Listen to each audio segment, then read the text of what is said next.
Bonjour, mon nom est Martin Jolicoeur, je suis journaliste au Journal Les Affaires. Je vous présente mon collègue François Normand, journaliste et spécialiste en analyse géopolitique. François, les résultats des élections présidentielles hier, ils vous surprennent? Pas vraiment. Les sondages annonçaient un duel Macron-Le Pen depuis plusieurs semaines. Donc, ça confirme un peu ce que disaient les sondages. L'autre élément marquant de la soirée, c'est qu'on s'aperçoit que pour la première fois depuis 1958, il n'y aura ni le Parti socialiste, ni la droite républicaine un second tour en France. Donc, c'est assez inusité dans l'histoire de la Ve République. Et l'autre point, si on additionne le vote de l'extrême gauche et de l'extrême droite, il y a plus de 40% des Français qui ont voté pour des partis dits extrémistes. Donc, on assiste vraiment à un changement majeur en France. Des prévisions pour le 7 mai, jour de deuxième tour? Écoutez, c'est toujours dur de faire des prévisions, j'en ferai certainement pas. Ce que je peux vous dire, c'est que les sondages montent. Il y a eu 4 sondages qui ont été faits récemment, dans les 24 dernières heures, et Macron va chercher environ 60% des voix. Donc, c'est très probable que Macron devienne le prochain président de la France. Cela dit, le Brexit et l'élection de Trump nous incitent à la prudence, si on veut. Marine Le Pen pourrait, selon certains analystes, peut-être gagner si 3 conditions particulières étaient réunies. Lesquelles? La première, c'est qu'elle fasse le plein du vote populiste, anti-système, anti-mondialisation. Donc, une partie des gens qui ont voté, par exemple, pour Mélenchon se retournent et votent pour Le Pen, première condition. La deuxième, c'est que les conservateurs en France, ceux qui voulaient appuyer Fillon, le candidat de la droite républicaine, décident de voter aussi pour Marine Le Pen.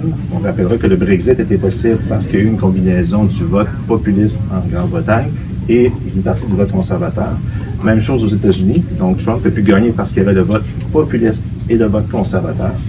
Donc, si une partie des gens qui ont voté pour Fillon votent pour Le Pen, ça permet à Mme Le Pen d'être plus forte.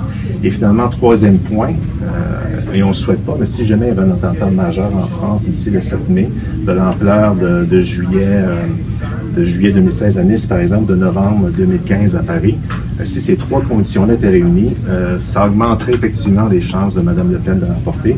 Mais selon toute vraisemblance, on se dirige vers une victoire d'Emmanuel Macron le 7 mai.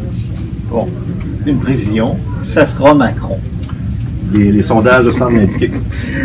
Alors, c'est quand tout cela se passe quand même en France, François.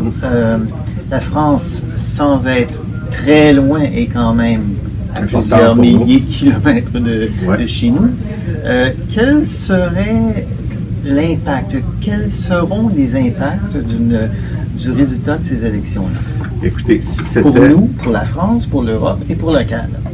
Si c'était Macron qui l'emporte, ce qui est fort probable, écoutez, c'est à peu près business as usual, si vous me permettez l'expression. Donc, c'est un candidat qui est pro-européen, pro-libre-échange, pro-libre marché. Il y a un programme assez centré. On pourrait même le comparer à Justin Trudeau à certains égards.